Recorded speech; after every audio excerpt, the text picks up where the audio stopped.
If you're like a majority of Americans and just did your taxes and got a pretty hefty tax return, that means you should use that money to invest rather than spending it or splurging it on some of those impulse purchases. Now, if you're like me and you love ETFs and you love dividend investing, we can actually have the best of both worlds. And in today's video, we're going to be looking at the ETF, which is JEPI, J-E-P-I. That is the JP Morgan Equity Premium Income ETF. Now, of course, ETFs are something that I absolutely love. I do not buy any individual stocks at all, but this yields a very high monthly dividend. So a little bit different than what we normally see with like SCHD, which pays on a quarterly dividend. This is really looking to make an income stream for individuals. So let's go ahead and break this one down because it is pretty interesting. Now, looking at investment, this not only is continuing to grow, which is kind of crazy, but it yields a 7.5% dividend yield.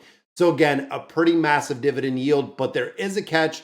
It is not only into dividend stocks, it has a part of it that is built of something else, which again, we'll look at. But of course, paying shareholders a massive dividend on a monthly basis really sets them up for an income stream because of course, most bills are due on a monthly basis. And this of course, will pay out on a monthly basis. Now, a lot of people have said that it is a moderate buy, a strong buy. A lot of people are very bullish on it because not only does it yield an above average dividend yield, it has a monthly payout schedule, solid group of blue chip holdings, reasonable expense ratio, which is a 0.35. So pretty good. So let's break it down. Now, of course, this is relatively new. Now, JEPI came out, debuted in May of 2020. High dividend yield, monthly payout.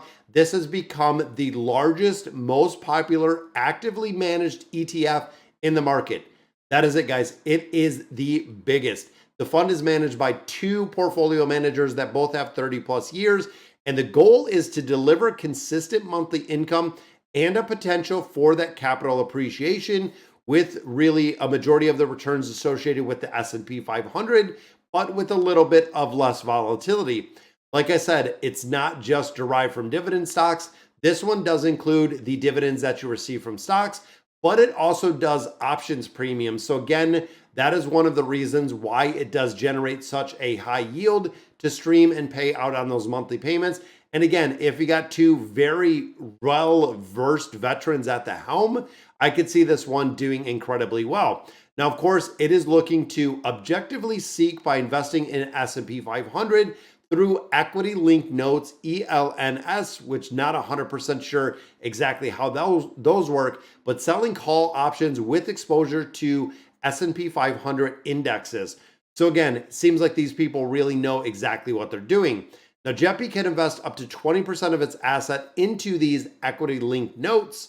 The equity-linked notes that JEPI invests in are derivative instruments that are specifically designed to combine the economic characteristics of the S&P 500 index and written call options in a single note form.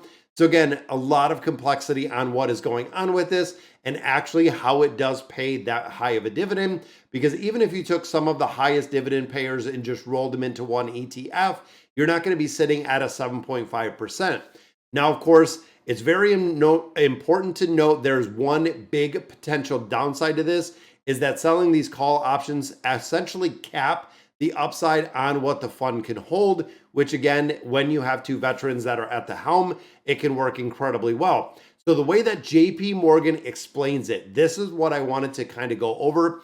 When the fund sells call options within an ELN, it receives a premium but limits its opportunity to profit or an increase in the market value or either the underlying benchmarks of ETFs to exercise the price premiums. So they are capping essentially how much they can get. And I think that is to really mitigate the risk factor on there. Maximum potential gain on the underlying instrument will be equal to the difference between the exercise price and the purchase price of the underlying benchmark or ETF at the time the option is written, plus the premium that is received.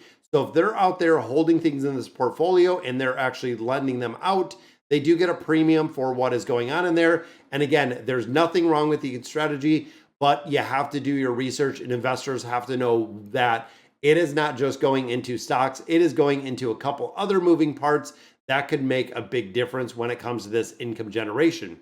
So an above average monthly dividend, that is right, 7.5% is substantial. When you think of high yield savings, roughly 5%, you look at CDs, maybe 5.4%. When you look at the S&P 500, the current yield is 1.4%.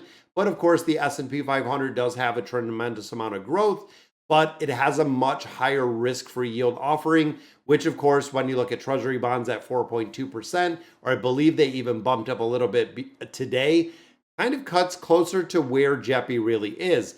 So the monthly payout is also what is driving investors to this ETF. Most dividend stocks are paid out on a quarterly basis. This one is doing it on a monthly basis like clockwork. So if you're a person, and again, I'm kind of thinking big picture, let's say you have, $1 million, you put it into this one, into JEPI, and you're actually getting a 7.5% return per year. That's a pretty healthy monthly distribution that you could get, which of course could supplement your income. So when you look at the yield of the 7.5% over the past 12 months, meaning that an investor putting in $10,000 would receive $750 in dividends over the year if it remains at that 7.5%. So of course, $10,750.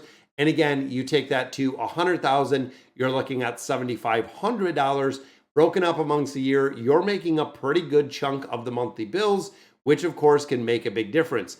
Now, of course, it really would be without saying, but you have to look at what they are invested in, making sure that you know the top holdings. So looking at a majority of the companies I do know, so looking at Amazon, Progressive, Train, Microsoft, Meta, MasterCard, Intuit, even looking at Visa. So again, a majority of the companies that are in the highest holdings of JEPI do make and are really big players within the S&P 500, which is pretty good. So it is invested in some very well-known strong blue chips, aside from its 12.5% position in those notes. As discussed above, that is the cap. 6 of JEPI's 9 top holdings outperformed the equivalent of a market score of 8+, which the smart score, of course, is what they kind of base a lot of things on depending on what you're using. Now, of course, Amazon, Progressive, AbbVie, all had a perfect 10 smart score, again, depending on the investment. Expense ratio for this is 0.35. So when you think of a 7.5% yield, you're giving the 0.35 back. That is still a very, very solid, a solid return when you look. So is it a buy? This is always the question that I get. Right now, analysts are saying it is a moderate buy. Now, one thing that I absolutely like about this one when it comes to the ETFs is not only the monthly payment, but it's only $61 at currently making this video. 61.40 or $61.40 implies it could have a pretty decent around 6 to 7% upside. And it also makes a big difference with all of those holdings, exactly what it is and how the S&P 500 does perform. When again, you look at some of those companies like Amazon and Microsoft, the more that they perform, the better they perform, the more growth we see out of those. It is going to affect the stock valuation or how this really performs as an ETF in its entirety. So definitely, guys, make sure when it comes to the dividend ETFs that you're doing your research. There are a couple out there that do incredibly well, including the SCHD, which I personally hold in my portfolio. I like what it holds. I like in the percentages that it holds. It seems like it does incredibly well, especially with the growth over time and the dividend that you're getting out of there. So guys, that is going to do it for today's video. Let me know what you guys think about this one. And as always, thank you guys for watching.